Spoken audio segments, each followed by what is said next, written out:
안녕하세요. 미국주식론 대학의 미준입니다. 5월 2일 오늘의 미국주식 뉴스를 시작합니다. 오늘도 변함없이 미국 주식 투자의 정석을 지키고 있는 미준에 오신 것을 환영합니다.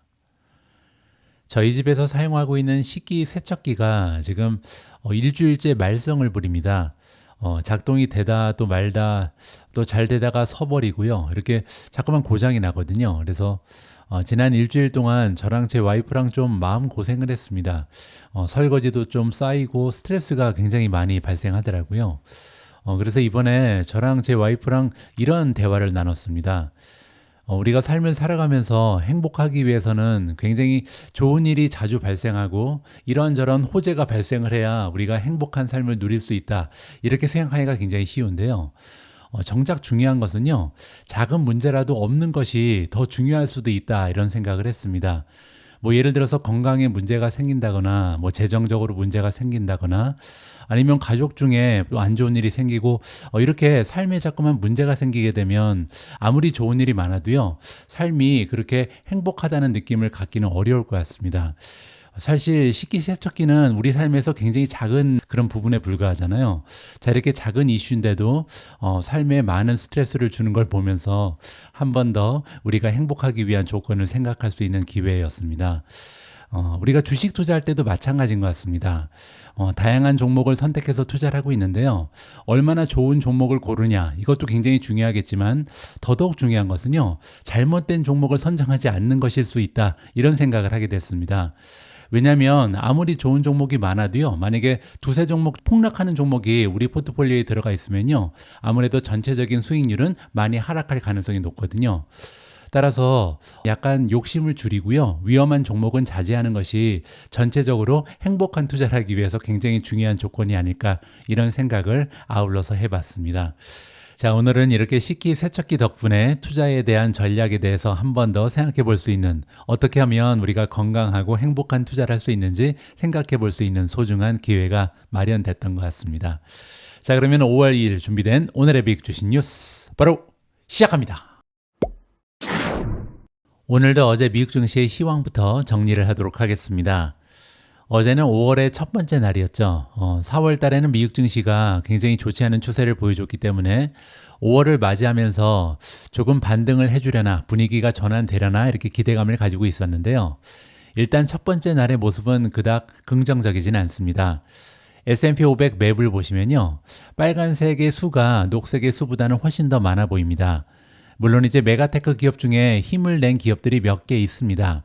마이크로소프트 시가총액 1위 기업이 1.44% 올라갔고요. 구글이 플러스 0.56, 메타가 플러스 2.10, 그리고 이제 아마존이 어닝 발표 이후에 2.29% 상승하면서 좋은 추세를 이끌었는데요. 문제는 한 가지 섹터가 완전히 전몰했습니다. 여기 보시면 세미컨덕터, 반도체가요, 한 종목도 올라가지 못하고 다 지금 빨간색을 보이고 있거든요.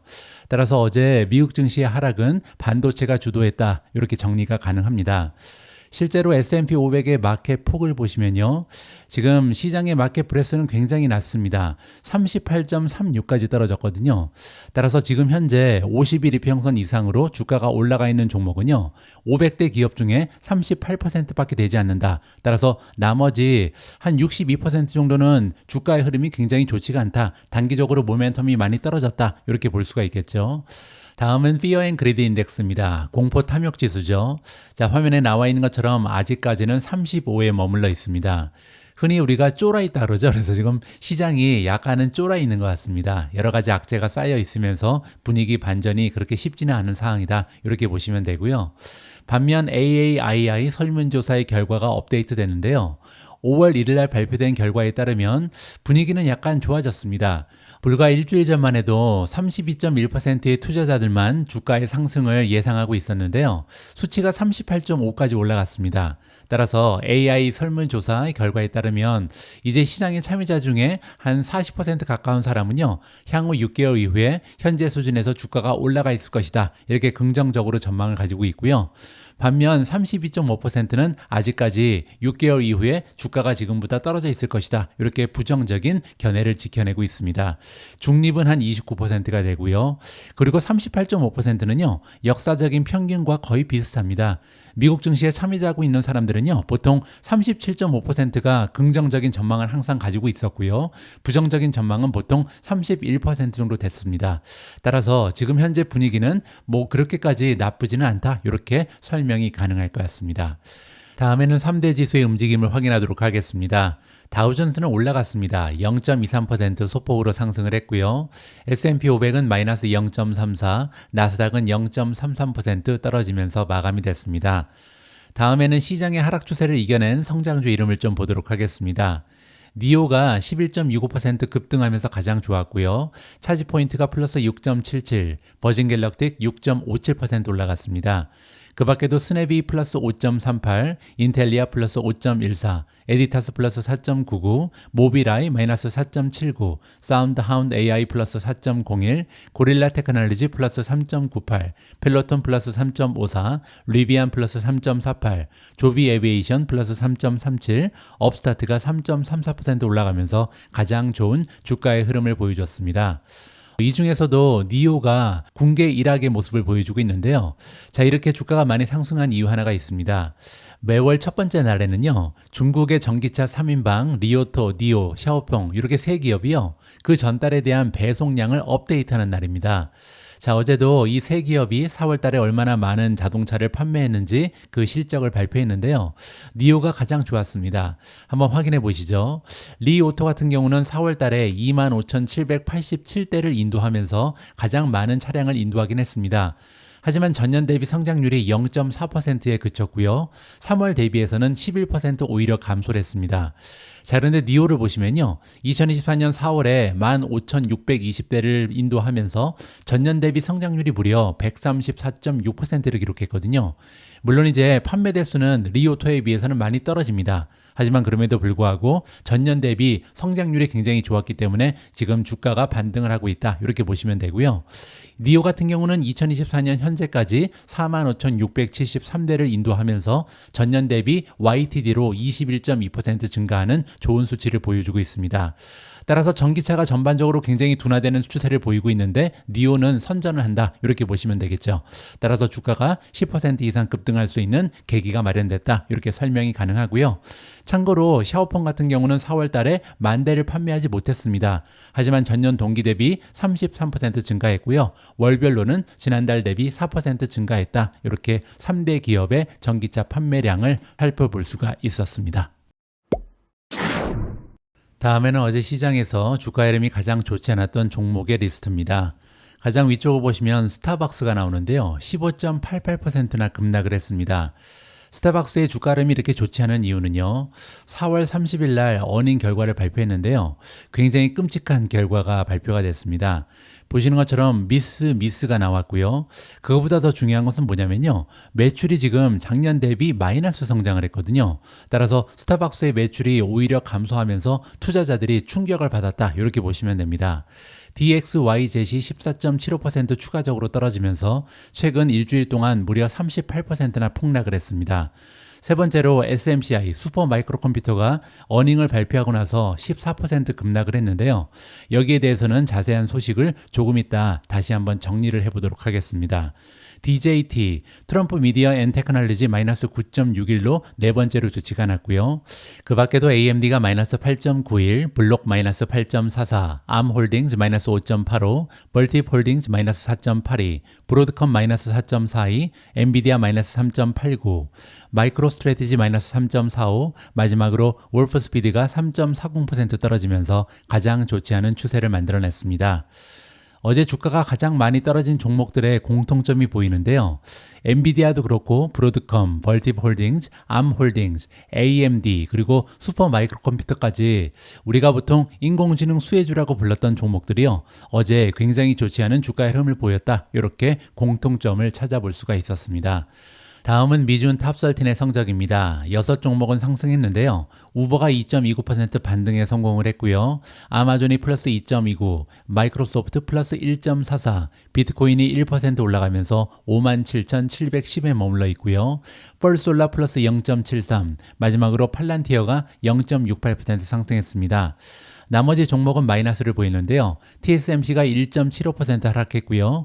테슬라가 마이너스 1.80, 인피니언 마이너스 1.93, 마이크론 테크놀로지 마이너스 2.89, 엔비디아 마이너스 3.89, 멀티폴딩즈 마이너스 4.82, SMCI가 14% 하락하면서 가장 좋지 않은 추세를 보였습니다. 어제 미국 증시는 결과만 보면요, 굉장히 고요했습니다. 0.34% 소폭으로 하락하는 데 그쳤잖아요. 그런데 한국에 계신 투자자분들이 주무시는 동안 굉장한 변동성이 발견이 됐는데요. 처음에 이제 계속해서 주가가 떨어지면서 한때는 1.5%까지 주가가 하락을 했었고요. 그리고 나서 이제 연준에서 성명서를 발표하고 2시 반에 파월 의장의 기자회견이 시작되면서 주가가 급등을 했습니다. 그래서 한때는 플러스 1.5%까지 갔었거든요. 그리고 나서 이제 기자회견이 끝나고 다시 주가가 하락하면서 결국은 소폭 하락하는 추세를 보였다. 이렇게 정리가 가능합니다. 뭐 나스닥도 마찬가지입니다. 같은 추세가 발견이 되고요. 여기 보시면 한 2시 30분부터 그러니까 기자회견이 시작되고 나서 주가가 급등하는 것을 볼 수가 있거든요. 자, 과연 기자회견에 등장한 파월 의장은 어떤 얘기를 했길래 이렇게 미국 증시가 오르락내리락 했는지 하나하나 살펴보면 좋을 것 같습니다. 가장 아래쪽으로 내려가서 파월 의장이 가장 먼저 한 얘기부터 역으로 살펴보면 좋을 것 같습니다. 일단 오후 2시 43분에 가장 중요한 얘기부터 했는데요. 파월 의장은 연준이 조만간 금리를 인상해야 할 것으로 예상하지 않는다라고 못을 박았습니다. 이 얘기가 뭐냐면요. 지금 일부 투자자들은 금리 인하는 지금 물 건너갔고 오히려 금리가 올라갈 수 있다. 이렇게까지 걱정을 하고 있었거든요. 그런데 이제 연준 의장이 딱 얘기해줬죠. 금리 인상은 없으니까 걱정하지 마라. 우리는 금리를 내릴 것이다. 금리 인상 그런 가능성 없다. 이렇게 확인을 해줬습니다. 따라서 시장에서 가장 걱정하고 있었던 커다란 리스크 하나가 제거되는 순간이었다. 이렇게 정리가 가능하겠죠. 자, 그리고 위에 보시면 2시 50분에 무슨 얘기를 했냐면요. 인플레이션이 2%를 향해 지속 가능하게 움직이고 있다는 확신을 얻을 때까지 얼마나 걸릴지 모르겠다. 이런 얘기를 했습니다. 이 얘기는요. 금리 인하 언제 할지 잘 모르겠다. 이렇게 얘기한 거나 마찬가지입니다. 물론 연준의 관계자들이 이러한 확신을 얻으면 금리를 인하할 것입니다. 자, 그런데 문제는 언제 확신을 얻을 것인지 그걸 모르겠다고 얘기했잖아요.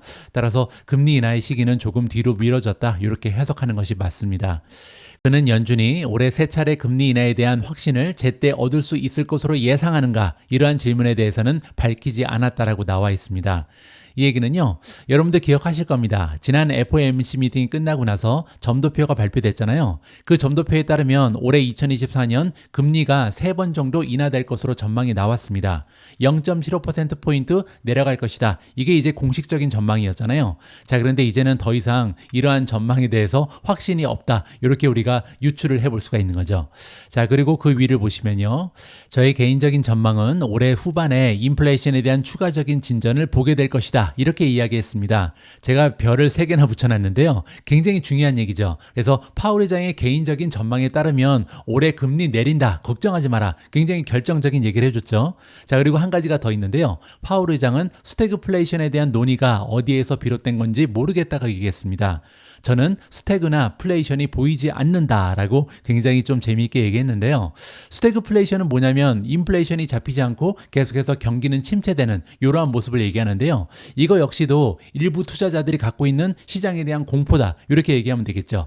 자, 그런데 여기서 얘기하기를 스태그나 플레이션을 보지 않는다. 스태그라는 것은 경기 침체고요. 플레이션은 인플레이션입니다. 따라서 지금 파월 의장이 얘기하는 것은요. 내가 보기에는 인플레이션도 없고 경기 침체도 없다. 걱정하지 마라. 나를 믿어라. 이렇게 긍정적으로 해석이 가능합니다. 자, 그리고 그 위를 보시면요. 물론 3% 인플레이션에 만족하지는 않는다. 시간이 지나면 인플레이션을 2%로 되돌릴 것이다 라고 다시 한번 얘기했고요. 파월 의장은 금리 인상에 대한 논의가 있었는지에 대한 직접적인 답변을 피했지만 정책 논의는 금리 유지에 초점을 맞췄다 이렇게 밝혔습니다. 따라서 다시 한번 금리 인상은 없다 이렇게 얘기한 거나 마찬가지고요. 자, 그리고 재밌는 얘기가 나오는데요. 대통령 선거는 연준 회의에서 논의의 대상이 아니다. 연준 관계자들은 경제에 무엇이 좋은지에 주식에 초점을 맞춘다라고 못을 박았습니다. 이 얘기는요, 선거가 11월에 있기 때문에 이제 그걸 의식하지 않는가, 따라서 선거 전에 금리를 인하할 가능성이 높지 않은가 이렇게 얘기하는 거죠. 하지만 거기에 대해서 우리가 하는 행동은 정치랑은 아무런 관계가 없다 이렇게 얘기했다라고 이해가 가능합니다. 그리고 주택 인플레이션 둔화 지연과 관련해서는 이렇게 얘기했습니다. 일단 시장의 임대료는 거의 오르고 있지 않다 이렇게 얘기했고요. 하지만 이것이 임대료에 반영되려면 몇 년이 걸릴 수 있다. 따라서 일단 주택 가격이 떨어지고 나서요, 그게 임대료로 반영이 되려면 시간이 더 오래 걸린다는 거죠. 하지만 파월 의장은 임대료 인플레이션 하락이 정부 데이터에 반영될 것으로 확신한다. 언젠가는 임대료가 떨어질 것이다 이렇게 얘기하는 거고요. 하지만 얼마나 오래 걸릴지는 확신할 수 없다라고 이야기를 했습니다. 정리를 해보도록 하겠습니다. 제롬 파월 연준 의장은 수요일 기준금리를 동결하기로 결정한 이후 기자회견에서 올해 들어 지금까지의 데이터는 우리에게 인플레이션이 연준의 2% 목표를 향해 지속 가능한 방향으로 나아가고 있다는 더 큰 확신을 주지는 못했다라고 얘기했습니다.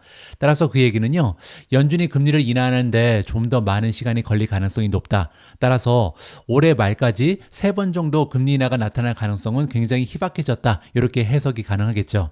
하지만 긍정적인 부분은요, 2가지의 리스크를 제거해줬죠. 첫 번째는요, 금리 인상에 대한 걱정입니다. 따라서 지금 현재 인플레이션이 끈적끈적한 모습을 보이고 있지만 금리를 인상하는 일은 없다. 이렇게 첫 번째 리스크를 제거해줬고요. 두 번째는요, 스태그플레이션이죠. 따라서 일부 투자자들이 생각하는 것만큼 스태그플레이션에 대한 징조는 보이지 않는다. 따라서 내가 보기에는 스태그도 없고 플레이션도 없다. 이렇게 긍정적인 발언을 해줬습니다. 따라서 어제 기자회견 도중에 주가가 많이 올라갔고요. 그리고 나서 이제 정신을 차려보니까 그래도 금리 인하는 뒤로 미뤄진 거 아닌가 이렇게 부정적으로 해석하면서 주가가 흘러내렸다. 이렇게 정리가 가능합니다. 여러분들 아마 5월에는 주식을 팔고 떠나라 이런 이야기를 많이 들어보셨을 겁니다. 미국 증시에는 굉장히 유명한 격언 중에 하나인데요. 그래서 우리 투자자 입장에서는 정말 5월인데 주식 시장을 떠나야 되나 이렇게 고민을 하게 되잖아요. 오늘은 여기 관련해서 굉장히 흥미진진하고 도움이 될 수 있는 아티클 하나를 발견해서요, 여러분들과 함께 읽어보도록 하겠습니다. 계절적인 거래 패턴을 좋아하는 분들에게 4월은 정말 실망스러운 달이었다. 자, 일단 S&P 500 지수는 4%나 하락을 했고요. 그리고 5개월 연속 연승 기록이 깨졌습니다. 작년 11월부터 11, 12, 1, 2, 3 이렇게 5개월 연속 S&P 500이 플러스를 기록했는데요. 이러한 기록이 깨지면서 굉장히 실망을 했다. 자, 그런데 더더욱 실망스러운 부분이 있는데요. 4월은 원래 강세가 예상되는 달이라고 합니다. 전통적으로요, 4월은 다우 산업지수를 기준으로 했을 때 1950년 이후에 평균적으로 거의 2%나 월별 상승을 보였고요. 주식 트레이더 영감에 따르면 연중 가장 좋은 달입니다. 자, 그리고 S&P 500도 마찬가지입니다. 1.5% 역사적으로 올라간 통계가 있고요. 11월이 1.7%, 따라서 이 12달 중에 가장 상승 추세가 좋은 건 11월이고요. 두 번째로 좋은 달이 보통 4월이었다. 따라서 다우 지수도 그렇고 S&P 500 지수도 그렇고 역사적인 통계만 봤을 때는 굉장히 좋은 추세가 발견돼야 되는 게 4월인데 지난 4월 달은 그렇지 않았죠. 무려 4%나 주가가 떨어졌습니다. 자, 그런데요, 더 커다란 우려가 있다라고 나와 있죠. 계절적으로 6개월간의 약세를 보이는 시기에 접어들고 있다. 이 얘기는 뭐냐면 역사적인 통계를 보면요, 보통 이 5, 6, 7, 8, 9, 10 이렇게 6개월이 가장 좋지가 않고요. 11월부터 주가가 다시 달리기 시작한다. 이러한 역사적 통계가 나와 있다는 겁니다. 따라서 표면적으로 보면 1950년 이후에 다우 산업지수의 연평균 상승률은요, 5월 초부터 10월 말까지는 0.8%에 불과합니다. 보통 우리가 미국 증시에 투자할 때요, 10% 정도 상승할 것이다 이렇게 기대를 하잖아요. 자, 그런데 이 10% 중에 1%도 되지 않는다. 따라서 6개월 동안은 거의 증시가 움직이지 않는다. 이렇게 볼 수가 있는 거고요. 11월부터 4월까지는 무려 7.3%나 상승을 합니다.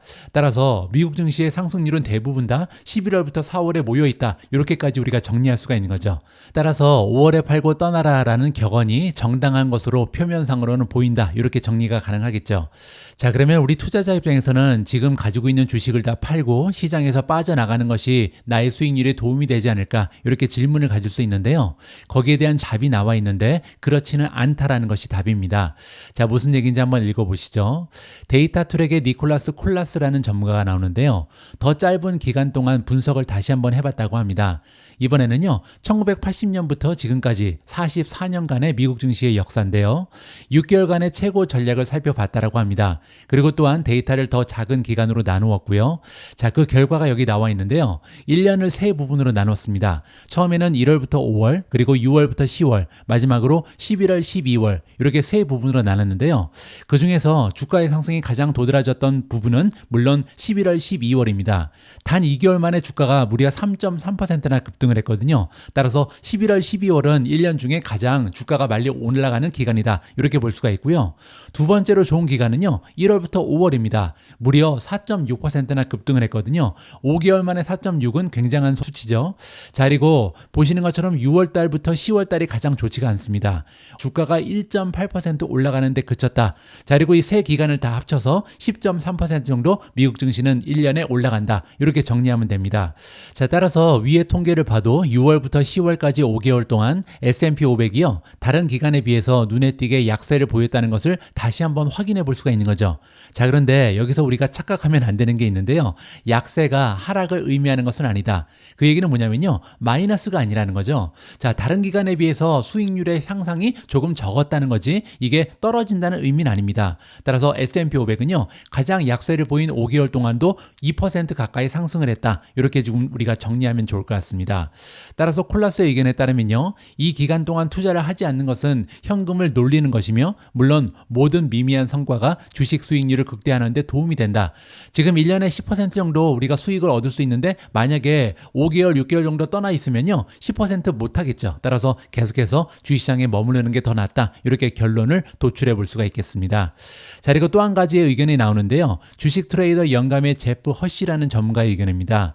선거가 있는 해에는 약간 움직임이 달라진다고 합니다. 보통은 1분기에 큰 폭으로 상승을 하고요. 올해도 마찬가지였죠. 1월부터 3월까지 주가 흐름이 굉장히 좋았잖아요. 그리고 나서 4월과 5월에 시장이 약세를 보이는 경향이 있다라고 지정을 합니다. 따라서 올해 역시도 4월달 굉장히 좋지가 않았고요. 지금 우리가 5월 2일에 와 있는데 5월달도 약세를 보일 가능성이 높다. 이렇게 우리가 전망을 하면 좋을 것 같고요.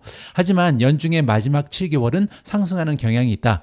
따라서 6월부터 12월까지는 굉장히 좋은 주가의 상승을 기대해 볼 수 있다. 이렇게 역사적인 사실을 살펴볼 수가 있을 것 같습니다. 자, 결론입니다. 시장 타이밍은 항상 까다로운 문제다. 따라서 대부분의 경우 시도할 가치는 없다라고 정리가 가능합니다.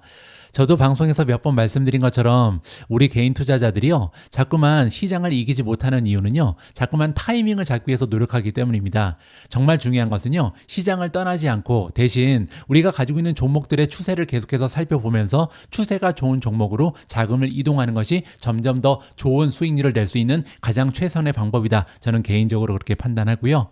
자, 이러한 타이밍에 대한 격언 중 상당수는 더 나은 격언으로 대체될 수 있다라고 합니다. 중요한 것은 시장 타이밍이 아니라 시장에 머문 시간이다. 영어로요. It's time in the market that matters, not market timings. 따라서 타이밍을 잡는 것은 굉장히 무의미한 일이고요. 정말 중요한 것은 누가 더 오래 시장 안에 머물러 있는가. 따라서 1년 투자한 사람이 10년 투자한 사람을 이길 수 없잖아요. 그리고 10년 투자한 사람이 30년 투자한 사람을 이길 수 없습니다. 따라서 우리가 부를 축적하기 위해서는요. 계속해서 시간을 이용하는 것이 중요하다. 누가 더 오래 투자하는 것이 가장 중요하다. 이렇게 정리가 가능합니다. 다음으로 준비된 기사에는 슈퍼마이크로가 나옵니다. 슈퍼마이크로 컴퓨터의 주가는 어제 어닝 결과 덕분에 폭락을 했습니다. 자, 이제 중요한 것은요. 과연 향후의 주가 흐름은 어떻게 될 것인가? 자, 이번에는요. 애널리스트들의 전망을 총 정리해 봤습니다. 슈퍼마이크로 컴퓨터의 주가가 떨어지면서 정말 많은 애널리스트들이 그들의 의견을 피력했는데요. 자, 과연 어떠한 의견이 지배적인지 한번 살펴보시죠. 슈퍼마이크로 컴퓨터의 주가는 현재 매도세를 보이고 있지만 월가의 주요 기관들은 여전히 이 회사의 장기적인 전망에 대해 희망적인 전망을 내놓고 있다라고 합니다. 엔비디아 기반 서버를 제조하는 공급업체 중 하나인 슈퍼마이크로는요. 화요일 장 마감 이후에 분기 실적을 발표했습니다. 이 회사는 회계년도 3분기에 주당 $6 65센트의 조정 순이익을 보고했는데요. 이는 애널리스트들이 예상한 5.78달러보다 높은 수치였고요.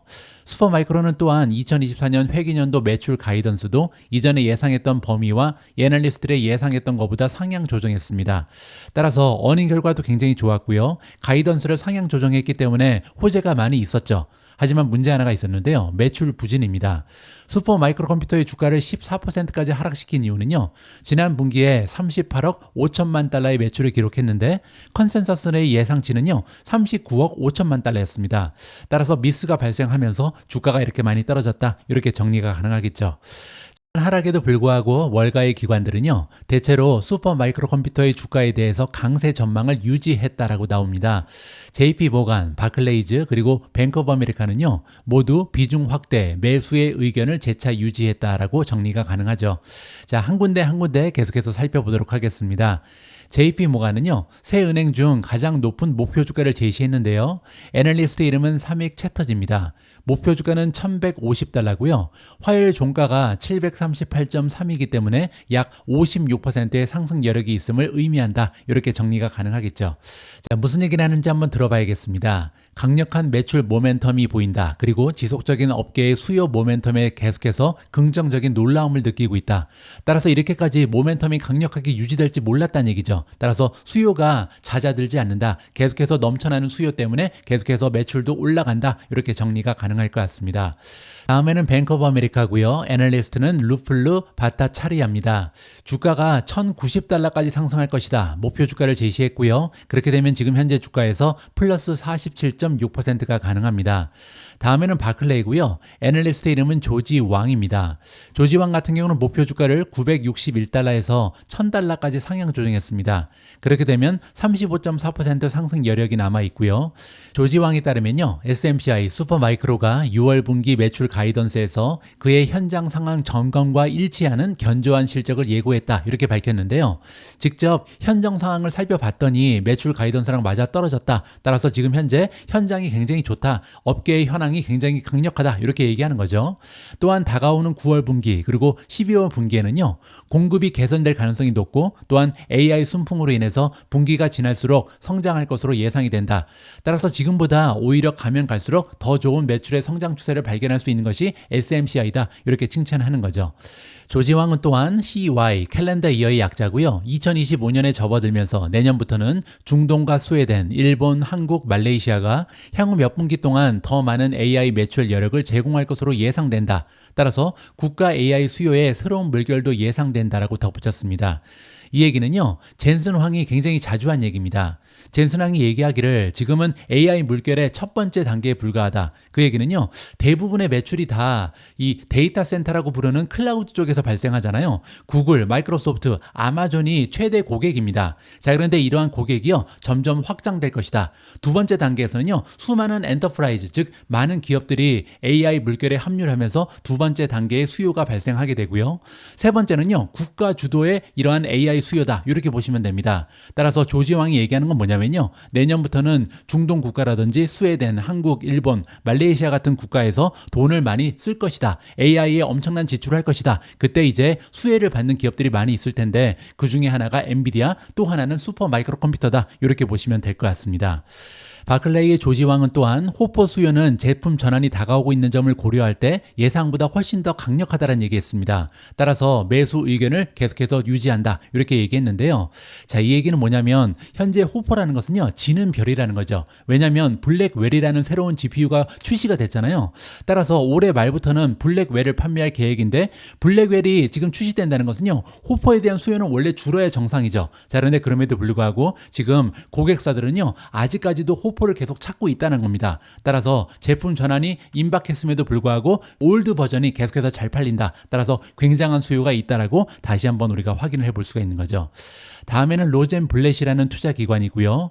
SMCI에 매수 등급을 부여했고요. 목표 주가는 무려 1,300달러입니다. 그렇게 되면요. 지금 주가에서 무려 76% 달릴 수 있다. 이렇게 정리가 가능하겠죠. 슈퍼마이크로는 3월 분기에 더 빠르고 더 큰 액체 냉각 랙 규모의 AI 전환과 관련된 부품 제약으로 인해서 전망과 거의 부합하는 매출을 달성했다라고 얘기합니다.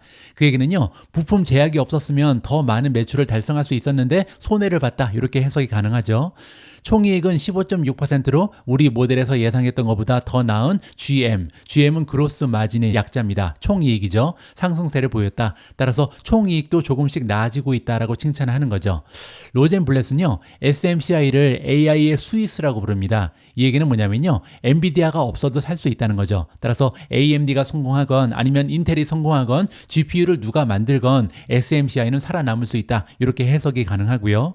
그 이유가 여기 설명되고 있는데요. 슈퍼마이크로는 엄청나게 많은 이점이 있다. 그들의 장점이 여기 쭉 나열이 되고 있습니다. 첫 번째는 빌딩 블록 아키텍처죠. 제가 여러 번 말씀드린 것처럼 코코 블록처럼 이렇게 쌓아서 만들 수 있다. 따라서 새로운 기능, 업그레이드가 될 때마다 쌓아 나가는 방식으로 굉장히 빨리 새로운 제품에 대한 적응이 가능하다. 이렇게 이해가 가능하고요. 그린 컴퓨팅에도 적응이 돼 있고 신속한 광범위한 플랫폼의 배포, 그리고 필수적인 액체 냉각 기능, 이렇게 다양한 장점을 가지고 있는 기업입니다. 따라서 SMCI 주식에 대해서 낙관적인 전망을 내놓았다. 이렇게 보시면 되고요. 루프 캐피탈이 등장합니다. 여기에서도요, SMCI에 대해서 매수 등급을 부여했고요. 목표 주가는 무려 $1,500를 유지했습니다. 루프 캐피탈은 SMCI의 6월 분기 가이던스, 그리고 분기별 매출 증가에 대한 논평이 자신들의 논지와 일치한다. 이렇게 이야기를 했고요. 우리가 생각하는 투자 논리의 핵심은 제너레이티브 AI 서버 업계 지위와 복잡성, 그리고 규모에 대한 요구가 증가하는 리더로서의 SMCI다. 이건 뭐냐면요, 서버를 만드는 기업은 많은데요, 첨단 서버를 만드는 기업은 SMCI가 가장 강력하다, 가장 커다란 장점이 있는 기업이다, 이렇게 얘기하는 거죠. 그리고 SMCI는 어닝콜에서 지속적인 점유율 상승에 대해서 언급을 했다. 따라서 계속해서 점유율을 유지하면서 좋은 상승 추세를 유지할 가능성이 높다, 이렇게 칭찬을 하고 있습니다. 반면 골드만삭스와 웰스파고, 그리고 키뱅크 캐피탈은요, 슈퍼마이크로 컴퓨터에 대해서 중립 의견을 유지했습니다. 일단 골드만삭스의 애널리스트는 마이클 응이고요. AI 서버 판매 및 또는 경쟁사에 대한 잠재적 마진 희석 영향이 우려되고 있다. 그리고 SMCI는요, 장기 총 마진 목표를 14%, 17%로 재차 강조했으며 액체 냉각 방식으로 인한 제품 비용 상승이 시간이 지나면 정상화될 것으로 보고 있다. 이와는 별도로 SMCI 성장을 지원하기 위한 추가 자본이 필요할 수 있다라고 얘기했습니다. 따라서 여러 가지 좋은 얘기도 있고 좋지 않은 얘기도 있는데요. 일단 추가 자본이 필요하다는 얘기는요, 유상 증자 같은 것을 할 가능성이 높다는 거죠. 자, 그리고 장기 총 마진 목표를 14에서 17% 정도로 강조하고 있다. 지금 현재 마진이 조금 딸립니다. 따라서 다른 기업들에 비해서 마진이 굉장히 협소하고요. 특히 이제 현금 흐름 같은 경우는 마이너스까지도 떨어져 있는 기업이거든요. 따라서 제품의 비용 상승이 조금씩 정상화될 것으로 기대한다. 따라서 시간이 가면 갈수록 조금 더 마진은 향상될 가능성이 있다. 이렇게 긍정적인 이야기도 해줬습니다. 자, 또한 마이클 응은요, 수요가 계속 강세를 보이고 있기 때문에 향후 슈퍼마이크로의 AI 슈퍼컴퓨터 공급을 더욱 뒷받침할 가능성이 높다. 이렇게 긍정적으로 마무리를 해주고 있습니다. 다음에는 웰스파고인데요. 웰스파고의 애널리스트들은 SMCI에 대해서 중립 의견을 유지하면서 목표 주가를 $960에서 $890로 오히려 낮췄습니다. 웰스파고는요, 총 마진에 대한 우려가 집중되면서 밸류에이션 민감도가 높아진 것을 주가 하락이 반영한 것으로 보고 있다. 따라서 마진이 향상돼야만 이 주식에 대한 평가를 높일 것이다. 이렇게 보면 될 것 같습니다. 자, 마지막으로 키뱅크 캐피탈입니다. 키뱅크 같은 경우는요, SMCI 주식에 대해서 중립 등급을 재차 부여했고요. 슈퍼마이크로는 회계 1분기에 계절적인 요인이 적을 가능성을 암시하면서 기록적인 수주 잔고를 제공했다. 따라서 아직까지 밀려있는 주문이 많다는 거죠. 따라서 우리의 추정치 상향으로 이어졌다. 따라서 키뱅크 같은 경우는요, 추정치는 올려줬다, 상향 조정했다, 이렇게 밝혔습니다. 하지만 그럼에도 불구하고 업데이트된 더 높은 전망치에서도 SMCI 주식은요, 현재 수준에서 균형 잡힌 위험 보상을 제공한다고 믿는다. 따라서 긍정적인 부분도 많지만 리스크가 크기 때문에 지금 현재는 보유 의견이 적당하다. 이렇게 깔끔하게 마무리가 가능합니다. 다음에는 슈퍼마이크로의 큰 형님 엔비디아 관련된 소식입니다. 슈퍼마이크로 컴퓨터 같은 경우는 바로 지금 어닝을 발표했기 때문에 당분간은 캐탈리스트가 그렇게 남아있지 않습니다. 하지만 가장 커다란 캐탈리스트는요, 제가 볼 때 엔비디아의 어닝 결과입니다. 만약에 엔비디아가 또 한 번 시장을 깜짝 놀라게 할 만한 좋은 어닝 결과를 발표하게 되면요, 엔비디아는 물론이고 슈퍼마이크로까지 동반 상승할 수 있는 여지가 남아있다, 개인적으로 판단합니다. 자, 그런 의미에서 이번 기사는 굉장히 긍정적입니다. 월가 최고의 애널리스트가 엔비디아의 목표 주가를요, 무려 1150으로 상향 조정했거든요. 지금 현재 엔비디아의 주가는 830입니다. 따라서 만약에 1150까지 올라가면 무려 38% 이상 급등할 수 있다. 이러한 상승 여력이 남아있거든요. 어떠한 근거가 있는지 한번 들어보시죠. 엔비디아 주가는 화요일 그리고 수요일 날 연이어서 하락을 했습니다. 하지만 UBS 애널리스트들은요, 이 칩 제조업체의 새로운 블랙웰 하드웨어가 출시될 것으로 예상되는 올해 말에는 주가가 급등할 것이다. 이렇게 발표를 했습니다. 주가는 어제 수요일 거래에서 3.89%나 하락하면서 이제 830.41에 거래가 되고 있고요. 엔비디아는 이달 초에 주가가 $800 이하로 떨어진 적이 있습니다. 하지만 손실을 일부 만회한 상황이고요. 그러나 블랙웰 칩 출시를 준비하면서 여전히 최고점인 $950에는 미치지 못하고 있다. 따라서 950까지 올라가려면 한참 남았다. 이렇게 볼 수가 있겠죠. 정고점이 950이고요. 엔비디아의 CEO 젠슨 황은요, 자사의 호퍼 칩에 비해서 블랙웰은 4분의 1 용량의 그래픽 처리 장치로 AI 모델을 훈련할 수 있다라고 얘기했고요. 전력 소비도 거의 비슷하게 줄일 수 있다라고 발표했습니다. 자, 이 얘기는요, 4분의 1 용량만 가지고도 같은 훈련을 할 수 있다는 얘기는 성능이 4배 정도 더 발달돼 있다. 이렇게 볼 수가 있는 거죠. 따라서 굉장한 놈이 지금 준비되어 있다. 블랙웰이 드디어 온다. 이렇게 우리가 기대감을 높여볼 수가 있는 거고요. 더욱이 전력의 소비도 거의 비슷하게 줄일 수 있다. 따라서 4분의 1로 줄일 수 있다는 거니까요. 비용은 굉장히 많은 폭으로 절감이 되고 성능은 4배 정도 올라간다. 따라서 굉장한 기대감을 가지게 하는 GPU가 곧 찾아올 예정이다. 이렇게 보시면 됩니다. UBS의 최고의 애널리스트 티모시 아큐리가 나옵니다. 자, 도대체 어떤 정도의 성적을 거두고 있는지 한번 살펴보시죠. 티모시 아큐리 같은 경우는 별 5개를 받고 있고요.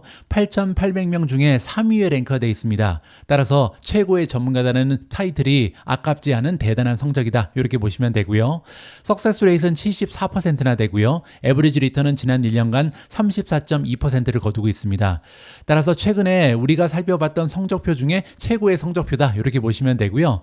자, 그러면 이렇게 유능한 전문가인 티모시 아큐리가 지금 현재 매수 의견을 주고 있는 종목의 이름을 좀 봐야겠죠. 엔비디아 나오고요. 램 리서치, 그리고 세 번째를 보시면 마이크론 테크놀로지가 보이고요. 마벨 테크놀로지, 그리고 브로드컴도 바이 의견을 받고 있습니다. 따라서 월가에서 3등을 하고 있는 굉장한 애널리스트가 이 5종목을 가장 긍정적으로 평가한다. 이렇게 우리가 팁을 받을 수가 있을 것 같고요. 계속해서 한번 읽어보도록 하겠습니다. 자, 최고의 애널리스트 티모시 아큐리는요, 새로운 칩 블랙웰이 12월에 출시될 수 있다. 이렇게 얘기했고요. 블랙웰의 출하가 당초 예상했던 10월보다 조금 늦어지고 있으며 테스트 일정에 따르면 11월이나 12월에 될 가능성이 높다. 이렇게 정리가 가능한데요. 자, 이렇게 지연이 되고 나면 10월 분기에 성장 둔화로 이어질 가능성이 있다. 따라서 이 칩 제조업체 엔비디아에 대한 우려를 불러일으킬 수 있다. 이렇게 얘기합니다. 자, 그런데 반전이 있는데요. 호퍼의 수요, 호퍼가 이제 블랙웰의 앞당긴 단계죠. 지금 현재 판매되는 게 호퍼잖아요. 자, 그런데 호퍼의 수요가 대규모의 제품 전환을 앞두고 있는 상황에서도 일반적으로 예상하는 것보다 훨씬 더 강세를 유지하고 있다는 얘기를 합니다. 이 얘기 우리가 방금 전에 들어봤잖아요. 앞에 기사에서 바클레이의 조지 왕이 했던 얘기를 그대로 반복해주고 있습니다. 따라서 실제로 지금 호퍼의 수요가 그칠지 모른다. 지금 좀 있으면 단종될 것 같은데 그래도 잘 팔린다. 이렇게 우리가 이해를 하면 좋을 것 같습니다. 게다가 블랙웰의 수요, 특히 시스템 믹스가 매우 강세를 보이고 있기 때문에 추정치와 목표 주가를 다시 한번 상향 조정한다라고 설명을 해주고 있습니다. 자, 아큐리는요, 매수 등급을 유지하고 있고 목표 주가를 1,100에서 1,150달러로 올렸습니다. 이 목표 주가는 2025년 엔비디아의 예상 주당 순이익 41.04달러의 28배에 해당하는 PER을 기반으로 한다. 자, 따라서 1,150달러가 그냥 나온 게 아니고요. 지금 아큐리가 보기에는 한 2025년 정도 되면, 그러니까 향후 1년 동안을 얘기하는 거고요. 41달러 정도의 EPS를 만들어낼 수 있는 게 바로 엔비디아다. 이렇게 설명을 하고 있고요. 그리고 엔비디아의 성장성을 고려해 봤을 때 PER은 28배 정도는 충분히 받을 수 있다. 이렇게 하는 거죠. 따라서 41.04 곱하기 28을 하면 1150이 나온다. 이렇게 설명이 가능할 것 같습니다. 실제로 한번 계산을 해보죠. 맞는 얘기인지. 41.04 곱하기 28을 하면요, 1149.12가 나옵니다. 따라서 목표 주가 1150이 어떻게 설정됐는지 다시 한번 확인을 해볼 수 있었습니다. 오늘 마지막으로 준비된 기사는 펄솔라의 어닝 결과입니다. 사실 펄솔라 기사랑 그다음에 테슬라 관련된 기사랑 어떤 거를 할까 좀 고민을 했는데요. 아무래도 미준 탑 13의 종목이기 때문에 어닝 결과는 전달해 드리는 것이 맞다라고 판단했습니다. 자, 그러면 어닝 결과부터 살펴보시죠. Q1 1분기의 갭 EPS를 보시면 2달러 20센트를 만들어냈고요. 시장의 전망치를 22센트 초과적으로 달성했습니다. 매출은 794밀리언을 만들어내면서 작년 대비 성장률은 무려 44.8%를 찍었고요. 시장의 전망치에 비해서도 72.9빌리언을 추가적으로 만들어냈습니다. 따라서 굉장히 좋은 실적을 발표한 거죠. 자, 이번에는 하나하나 좀 해설을 들어보면 조금 더 이해가 빨리 될 것 같습니다. 펄솔라는 솔라 에너지에 대한 수요 회복에 힘입어서 수요일에 작년의 같은 기간에 비해서 1분기 수익이 급등했다라고 발표했습니다. 얼마나 많이 올라간지 한번 보시죠. 이 회사는 3월 31일에 끝나는 3개월 동안 2억 3,660만 달러의 순이익을 기록했는데요. 작년에는 4,250만 달러였습니다. 따라서 작년 같은 기간에 비해서 무려 5.5배나 순이익이 증가했다. 엄청난 어닝이 발표된 거죠. 애널리스트들은 주당 평균 1.99달러를 예상했는데요. 실제로 2달러 20센트를 발표하면서 컨센서스도 가볍게 제쳤다. 이렇게 보시면 됩니다. 미국의 태양광 시장은요, 지난해부터 미국산 패널에 대한 세금 공제를 제공하는 바이든 행정부의 2022년 인플레이션 감소법과 같은 규제 조치의 도움으로 상당한 모멘텀을 보였다. 이렇게 배경을 이해해 볼 수가 있고요. 또한 미국의 태양광 모듈 공급은 바이든 행정부가 추가 관세를 부과하면서 중국으로부터의 수입을 제한하면서 전 세계적으로 목격된 공급 과잉으로부터 비교적 고립된 상태를 유지해왔다. 따라서 수많은 태양광 기업들이 있는데요. 그중에서 펄솔라가 가장 우세한 모습을 보이고 또 매출의 성장이 40%를 넘어가는 이유는요. 지금 현재 미국 내에 공장이 있고 미국 내에서 자체적으로 생산하는 기업이기 때문입니다. 따라서 많은 수혜를 받고 있다. 이렇게 정리가 가능하겠죠. 따라서 펄솔라의 매출은 7억 9,410만 달러로 작년의 같은 기간에 5억 4,830만 달러보다 무려 45%나 증가를 했고요. 애널리스트의 예상치인 7억 220만 달러를 상회했다라고 우리가 긍정적으로 파악해 볼 수가 있습니다. 자, 하지만 좋지 않은 소식이 좀 있는데요. 연간 누계 예약량은 2.7기가와트로 작년 같은 기간에 4.8기가와트에서 감소했습니다. 따라서 미래를 위한 예약은 조금 줄어들었다. 부정적인 부분이 발견이 되는 거고요. 자, 그리고 1분기 말 현금은 전분기 말 16억 달러에서 14억 달러로 감소를 했는데요. 이 부분은 이유가 있습니다. 왜냐하면 엘라바마 그리고 루지애나 마지막으로 오하이오 주에 새로운 능력 확장, 즉 공장을 새로 짓고 있거든요. 따라서 3개나 지금 공장을 확장하면서 자본 지출이 늘었다. 이 부분을 파악해 볼 수가 있고요. 자, 그리고 한편 예약 물량의 평균 판매 가격은요. 와트당 31.3센트로 작년의 같은 기간에 31.8센트에 비해서 소폭으로 하락했습니다. 자, 하지만 이 부분은요, 제가 볼 때는 가면 갈수록 더 떨어질 가능성은 높습니다. 왜냐하면 기술력은 계속해서 올라가고 경쟁은 가열화되고 있기 때문이죠. 따라서 판매 가격은 올라갈 수 없다는 것이 저의 개인적인 판단이고요. 중요한 것은 지금 계속해서 생산 시설을 늘리고 있기 때문에 매출을 늘리기 위해서는 판매량을 증가시키는 것이 중요하다. 결국은 그린 에너지 쪽으로 많은 기업들 그리고 많은 가게들이 전환을 하면서 계속해서 판매량은 늘 수 있다는 것이 저의 개인적인 기대감이다. 이렇게 마무리가 가능합니다. 5월 2일 오늘의 빅주식 뉴스는 여기까지입니다. 오늘은 준비된 기사들이 좀 그 분량이 길었습니다. 그래서 마지막에 준비됐던 테슬라 기사를 읽지 못했는데요. 내일 방송에서 기회를 마련해서 굉장히 중요한 소식입니다. 테슬라의 기가 캐스팅 관련된 이러한 기사 내용을 전달해 드릴 수 있도록 하겠습니다. 오늘 방송도 마지막까지 함께 해주신 분들께 감사의 말씀을 드립니다. 우리 모두가 미국 주식 투자로 은퇴하는 그날까지 다 함께 화이팅입니다. 행복한 하루 되세요. 감사합니다.